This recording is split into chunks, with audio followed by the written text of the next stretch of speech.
My mother disappeared around 6 years ago. Since then, it's only been me and my father. Everyone thinks she ran away, but only I knew something else had happened.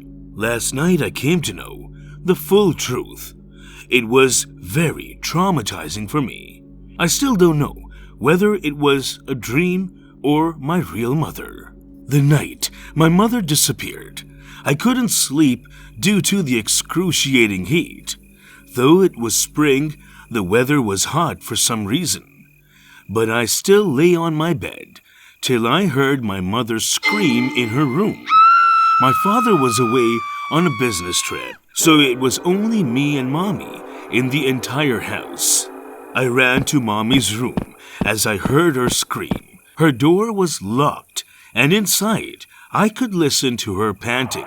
The room was dark, but I could make out that there was something in front of my mother. After a while, I realized it was a giant figure with 2 horns coming out of its head. I fainted after seeing this sight. The next thing I knew was a white room. I was lying on a hospital bed. Beside me, my father was sitting with his head shoved in his hands. When I woke up, my father gave me a hug and said, "We can't find Mommy." He added, "I returned last night and saw you lying in front of your mommy's room. Your mother wasn't in the house then, and we can't find Mommy." At this point, he had started sobbing heavily. All these years, I had kept this traumatizing memory inside me without knowing where Mom went.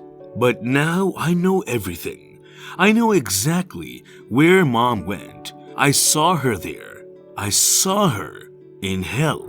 I realized all this last night when I was laying on my bed. I couldn't sleep as my room was very hot for some reason. I took sleeping pills. Still, I couldn't sleep. Suddenly, I felt like being watched, but I didn't dare open my eyes. But this didn't go on for long.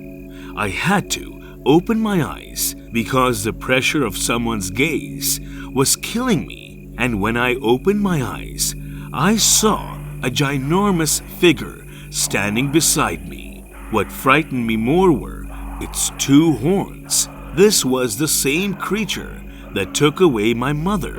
I screamed, "What are you? What do you want?" The creature casually answered with a grumpy voice, "Your mother wants to see you." Then he pointed toward the door.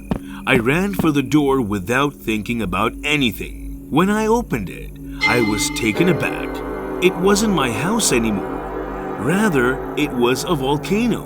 The heat made me sweat like crazy, but I didn't care much for it at that moment because in front of me was my mother. She was wearing the dress I last saw her in. She was now thin, with eyes deep in their sockets, and she looked very sick. I couldn't say anything because I was frozen on my spot. The creature said to me, "This is your mother, burning in hell. She has been wanting to see you since the day I brought her here. Now, here you are." But why is she in hell? I finally spoke with trembling voice. "Because I did something horrible," my mother's cracking voice murmured. The next thing I knew was the darkness of my room. I still don't know what my mom did to be in hell.